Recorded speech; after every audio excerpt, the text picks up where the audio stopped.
Marami nang nagtatanong at nagko-comment about sa sinabi kong tutorial sa pag-shade gamit ang lapis.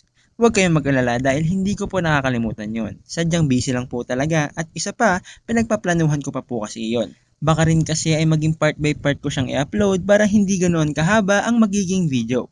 Pero disclaimer muna tayo ha, hindi po ako isang professional drawing artist, sadyang nais ko lang ipakita ang talentong ipinagkaloob sa akin ng Diyos at nais ko ring ibahagi sa inyo ang mga natutunan ko ayon sa mga pinag-aralan ko at naranasan ko. Shoutout nga rin po pala kila Justin Arellano at sa ating kapatid sa pananampalataya. Hindi ko rin po kasi alam kung anong itatawag ko sa inyo. Pero ang saya ko. Sobrang saya ko dahil nasa 9K na ang mga taong sumusuporta sa akin. Salamat sa Diyos at nagkaroon ako ng mga viewers at supporters na tulad nyo. Hanggang dito na lang po muna. See you to the next video. Goodbye and God bless.